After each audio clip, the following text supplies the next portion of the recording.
Alright, Dragon Ball fans. Now, this is something that I talked about a long time ago, back when Super was still in the beginning stages.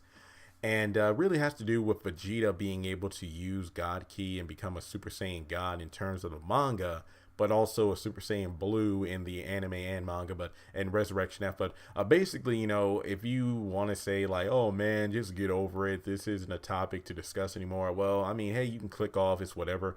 But it kind of goes along with my Ultra Instinct Mr. Popo video that I posted not too long ago.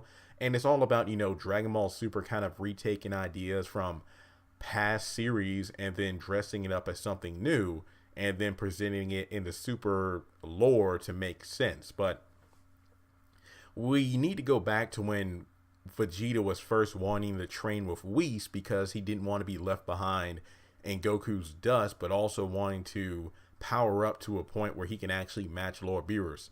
And Whis was saying that he wouldn't train anyone unless they were going to be the next god of destruction. And then he pretty much described to Vegeta to give him a helpful hint. If you ever want to possibly surpass Goku, you need to learn how to control your ki like he does. And pretty much Vegeta was freaking out at this. Is like, wait, if I did that, then I can surpass Kakarot? And then from there, in an episode that was pretty controversial when it first came out, fans of Super were like, oh, no, Vegeta fans watching Super were like, how in the world could you do this to Vegeta? Make him look all goofy and all trying to like crack an egg and not being able to do it and cook food for Whis. But it was actually one of the more lighthearted episodes that gave Vegeta development. But I will admit that I didn't have a problem with Vegeta's personality in that episode.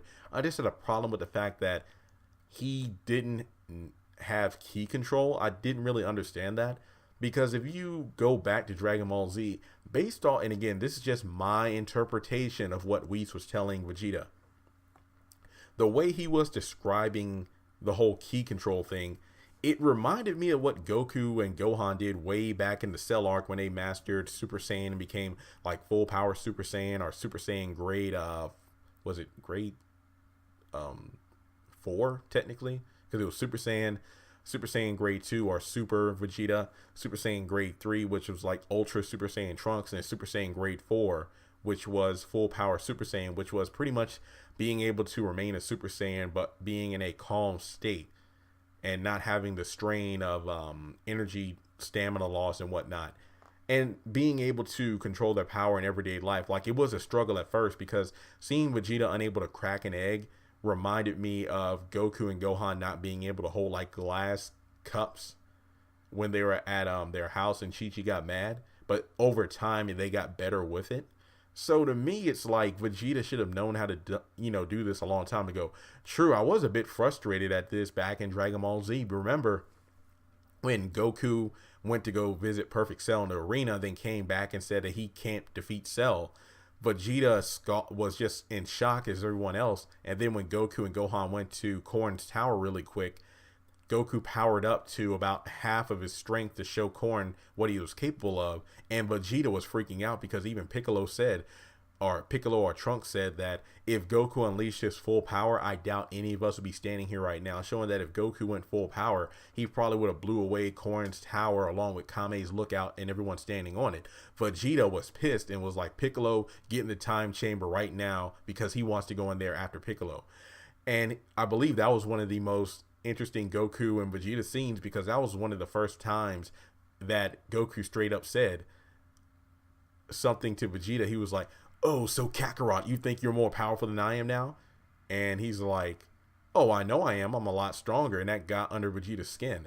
So I'm wondering, and this was frustrating to me, Vegeta saw how potent that mastering Super Saiyan was, given the results of Goku and Gohan. He saw it right in front of his eyes. But when he went to the time chamber himself again for a second time and came back out, he didn't utilize that kind of transformation. I mean, I get that he was prideful and whatnot, and it's on him not asking Goku on advice on how to do the transformation or master Super Saiyan is pretty much as frustrating as when Goku got back from planet Yardrat and it was a 3-year gap between when Trunks talked about the androids to when they showed up. I was wondering, again, Vegeta being prideful, why didn't he train with Goku and learn how to become a Super Saiyan?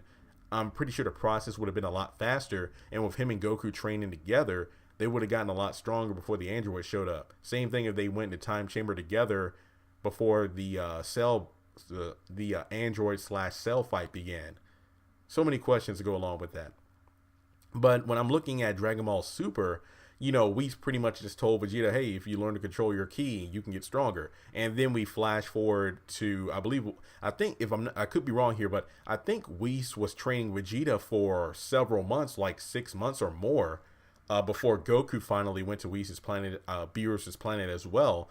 And when Goku got there, he just kind of stared Vegeta down and was like, oh man, Vegeta, you've gotten a lot stronger. You might be even stronger than I am now. And that's kind of baffling because before they arrived, it seemed like Vegeta finally was able to sense the energy of a deity when the Oracle Fish was like, oh, so you sense Whis' arrival. So you finally learned how to sense the ki of a god. And from there, this is a Vegeta that was not even Super Saiyan God level. So pretty much the Vegeta before us was most likely able to go no higher than Super Saiyan 2. May have been stronger than Goku, who seemingly could or could not use Super Saiyan God. That was I don't know. They never really explained that.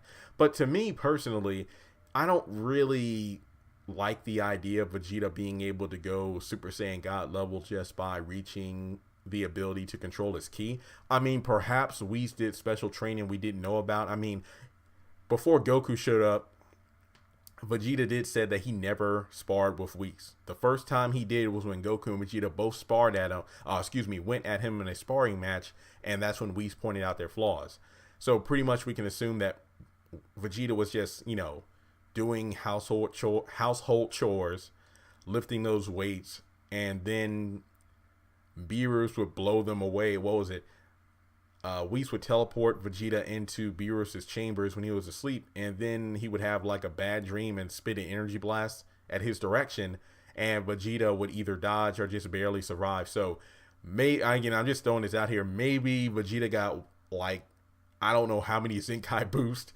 Like, you know, he would get hit by one of the energy blasts from Beerus. Whis would heal him, and then he would get so powerful. That could explain how he got that strong, but I don't know. I'm just speculating here. But in my opinion, I mean, Super Saiyan God Vegeta would have been more interesting if they would have said, oh, Vegeta, or to hear me out on this one, during the Super Saiyan God ritual, especially in the anime, the way they portrayed the scene of everybody getting their energy to Goku, it looked like the essence of God or Super Saiyan God like transferred from all the beings in the circle. I'm talking about Videl, Gohan, Trunks, Gohan, Goten, Gohan, Vegeta, and then Goku. It looked like the energy of Super Saiyan God like transferred through all of them before going into Goku. So to me, it would have made sense of like either Whis probably speculated this of, oh, Vegeta, now it makes sense how you got so strong to the level of gods, or at least to the level of Goku.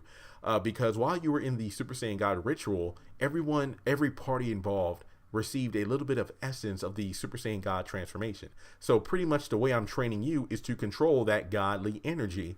And that would explain how Vegeta was able to go Super Saiyan Blue and then Super Saiyan, God later on in the manga. That's just my opinion, just my 2 cents.